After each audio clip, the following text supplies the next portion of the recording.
So, I've got some good news and some bad news for you. Which would you prefer first? Let's go good news, start on a cheery note.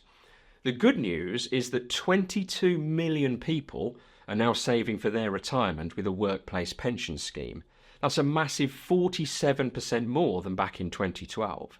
The bad news is that despite this, 17 million savers are still not on track to achieve even a minimum standard of living in retirement.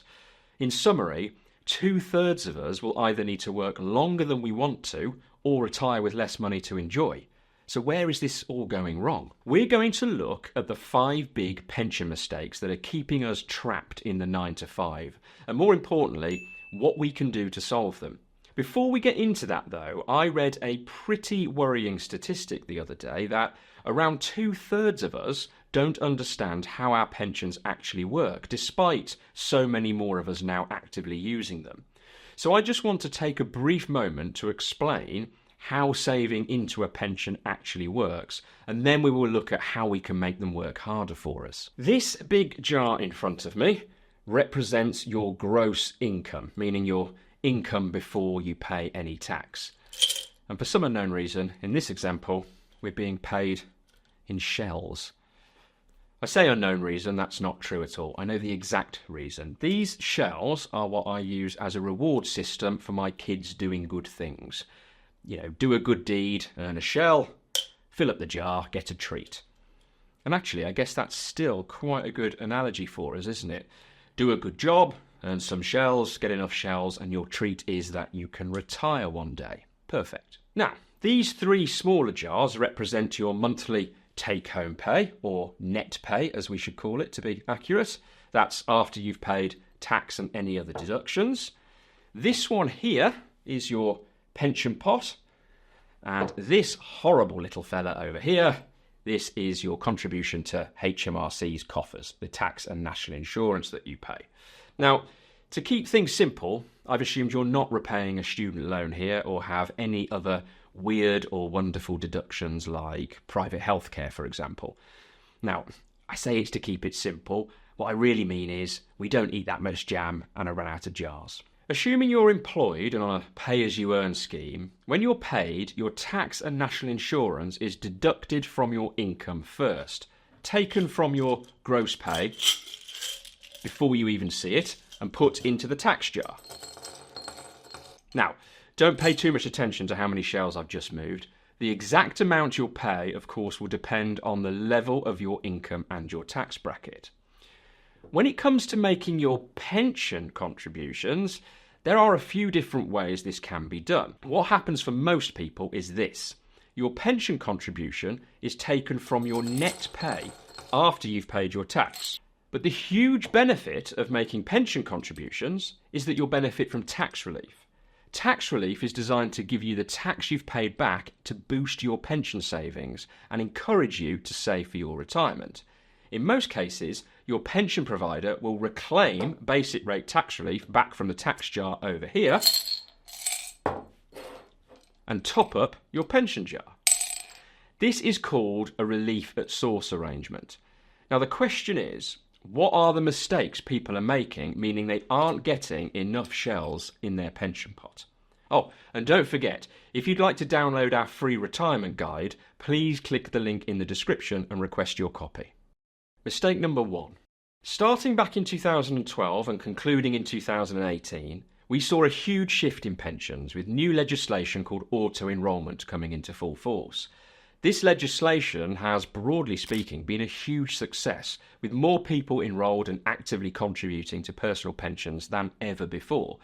What it essentially means is that if you're employed and you meet certain criteria, you will now automatically be enrolled in a workplace pension scheme. And not only that, you'll be contributing into it each month along with your employer. Now you can opt out, although that would be a mistake in itself, although not the one I'm specifically referring to here. There are minimum levels of contributions that need to be made. So let's use a simple example to bring this to life, and you'll begin to see the problem we need to solve here. Barry is 35, on a salary of £40,000 a year, and he's been enrolled in the pension scheme at his new company. So how much will be going into his pension if we assume the minimum standards are being met? Well, firstly, we have to understand what his qualifying earnings are. This is what his contributions are worked out on and are different from his salary. At time of filming, qualifying earnings are earnings between £6,240 and £50,270. So in Barry's case, a figure of £33,760 of his salary falls into this category. The minimum contribution is a total of 8%, which is usually made up of 5% from Barry, 4% of which would come from his wages, and 1% would be that basic rate tax relief we talked about earlier, and the remaining 3% coming from his employer. There's a really handy calculator on the Money Helper website. I'll leave a link in the description. And as you can see, on this example, the total monthly contributions going into Barry's pension will be £225.07 a month. If we assume Barry works for the next 30 years on this basis to age 65 and gets a pay rise each year of 2.5% to try and help with inflation, so his contributions go up a little along the way, and we assume a growth rate of 5% a year, he'd likely build a pension pot of around £250,000. Now that might sound like a tidy sum, but is it enough? If you were 65 today and had a full state pension of around £11,500 a year arriving in a few years' time at age 67, assuming you'd live to age 100, so have 35 years of retirement to fund, I'd calculate that you'd have a total sustainable annual income of around £20,000 a year, rising with inflation at 2.5% a year. That's around £1,600 a month. And even if you assume you've got no mortgage at this point, which, let's not forget, is not the case for everyone, some will still have rent to pay, this is not a lot of money, and certainly doesn't give you a glamorous lifestyle in retirement. In fact, the retirement living standards data would suggest that a single person needs £31,300 a year for a moderate lifestyle in retirement. And although we shouldn't take that as gospel, it goes to show the potential pitfall here. To get closer to this moderate lifestyle figure, we'd need to tweak the assumptions and say the pension grew at 7% a year instead of 5%, meaning he had more like £350,000 in the pot at retirement, and it continued to grow at this rate throughout his whole retirement, and he knew he would die at age 90, so a 10-year shorter retirement period. The sustainable income would now be around £31,000 a year, rising with inflation. If you assume that enrolling in your workplace pension scheme at the minimum levels of contributions is going to be enough, you run the very real risk of falling severely short. So review your contributions and see if you can improve the story. Let's say you were able to up your contribution to 10%, which would see the total amount going into the pension each month rise to £365.73 a month. This is including the employer's 3% too. If we use the same assumptions as before at 5% investment growth, the pension pot after 30 years would be around £408,000. This would potentially get the sustainable income figure I quoted earlier up to £26,000 a year, rising with inflation to age 100, a monthly boost of £500, which would make a big difference in terms of lifestyle. If we use the kinder assumptions of 7% return, so the pension pot would be around £580,000 at retirement, and a 10-year shorter retirement period, this annual figure would go up to around £44,500 a year, rising with inflation. Now we are looking at a much more comfortable retirement picture.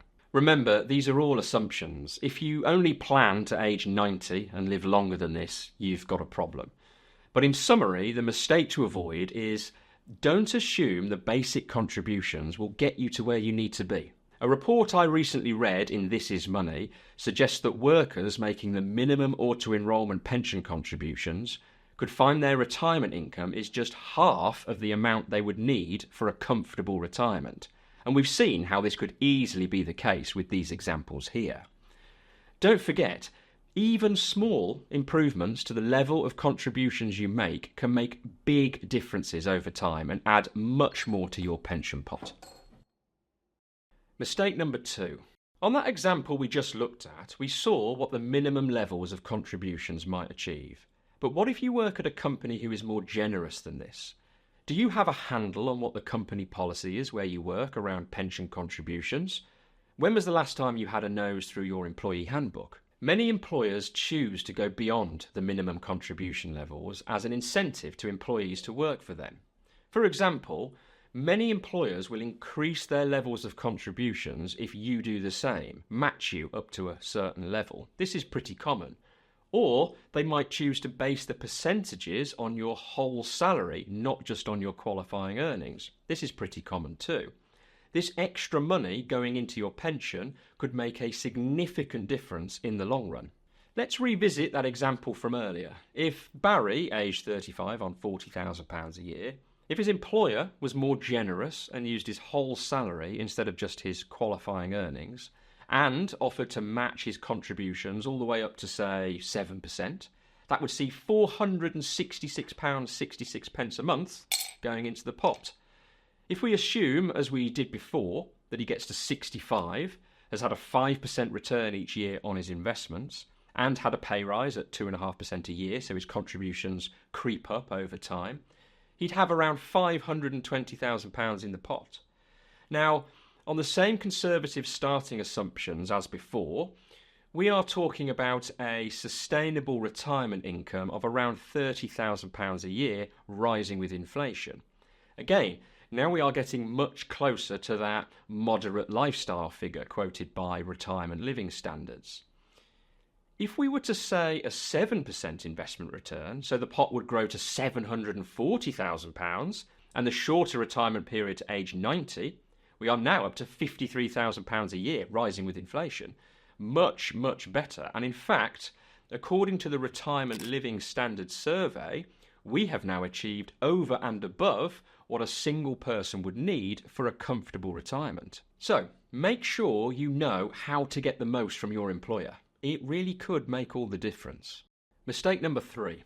So, if you remember my little jam jar demonstration at the start of this video, I explained that usually tax and national insurance are taken from your gross pay and then your pension contributions are made from what's left. But there is another way that could see your net take-home pay actually increase and boost your pension pot at the same time. Ask your employer if salary sacrifice is an option. This is where you and your employer would agree to reduce your salary by the amount of your contribution, and your employer will then pay that difference into your pension along with their contribution too. As you're effectively now earning a lower salary, both you and your employer pay lower national insurance contributions, which often means your take-home pay will actually be higher as a result. Better still, your employer might even pay part or all of their national insurance savings into your pension pot too, although they don't have to, and this is less common. However, if salary sacrifice is an option for you, there are some important drawbacks you may want to consider first. As your salary would be lower, it might affect how much you're able to borrow, including through a mortgage. So if you're hoping to buy a house in the next few years, you'll need to work out what your biggest priorities are and how this might impact them. Also, if you have financial protection that is linked to your salary, such as life insurance or income protection, the potential payout could be lower than you expect. So checking your paperwork may be crucial. Reducing your income might also affect the state benefits you're entitled to. Be sure to do some careful reading here before going ahead with this. Mistake number 4. We've already demonstrated how basic rate tax relief works, but what about if you're a higher rate or additional rate taxpayer? You pay higher rates of income tax on portions of your income. The question is, can you claim more tax relief as a result? Yes you can. Except so many people year on year don't, because you need to communicate with HMRC in order to get it, and so many people don't know what to do or are put off by the process. If you're registered for self-assessment, this is where you'll do it. If you're not, you could consider registering for self-assessment, or I'll leave a link in the description to the section on the government website where you can submit a claim. Now, our example falls over a bit here because Barry on £40,000 a year is simply a basic rate taxpayer. But let's say he's done a great job and instead of just getting more shells, he actually gets more money and is now on double, £80,000 a year, firmly making him a higher rate taxpayer, meaning he's paying 40% tax on a good portion of his income. If we said he was putting £200 a month into his pension, he'd get basic rate tax relief of £50, meaning £250 gets invested in his pension from his own contribution. But then, via his self-assessment or separate claim, he could get back a further £50 for the remaining 20% tax relief he's owed. To be clear, this bit of tax relief doesn't go into his pension, it just comes off his overall tax bill. But in other words, to get £250 invested in his pension, it's only cost him £150. What a win. This example is exaggerated even more on higher contributions, also more still for additional rate taxpayers. And think about how this can work on larger lump sum contributions too. As good as all of this is, it'll all be in vain if you don't avoid this final mistake. Mistake number 5. As we know, auto-enrolment has made saving for retirement the default, whether you understand how pensions and investments work or not, as the case may be. As according to a 2022 survey, 45% of people supposedly pay less attention to their pension savings because it happens automatically. 48% are less inclined to take any action because everything's taken care of for them. And perhaps most worryingly, this article suggests that only 26% of people know how their pension is invested at all. Now, I'm 100% sure that's not the objective policymakers were going for here. The vast majority of people will be sat in the default investment option chosen for them by their pension scheme. The one-size-fits-all, if you don't tell us otherwise, this is what we'll do with your money fund. They usually use a range of investments that meet the needs of most scheme members. At least that's what they will say. But every scheme member, i.e. every person watching this video, is different and has different objectives. Should a 35-year-old with 30 years to go be investing in the same way as a 60-year-old preparing for retirement? The answer is probably not. Now, there are no guarantees with investing, but if you have many, many years ahead of you to invest for and you are less concerned with short-term ups and downs, then you might consider a higher risk approach in an attempt to achieve better long-term returns. If you're just a few short years away from retirement, you might want something more stable and slow and steady, for example. So, ask your pension provider for a full list of the investment options available within your scheme and start to assess what might suit you best. Don't just settle and assume that the default option is best. For many, it won't be. And whilst you're at it, check the age they have you down for as your nominated retirement age and see if it meets with your objectives. Many default investment strategies will often decrease investment risk as you near this milestone date. So if this date isn't correct, you might find your pension isn't invested in a way that aligns with your plans. Whatever your plans might be, don't forget our free retirement checklist might be useful to look through. Link in the description to get your free copy. Look, I know how hard it can be when we have all these things we're supposed to be doing with our money, very often one thing in conflict with the next. Enjoying life now whilst also thinking about providing for yourself in retirement. It can be challenging. That's why in this video I look at the 6 money habits silently ruining your retirement. It's worth watching for the spooky intro if nothing else. Thanks for watching.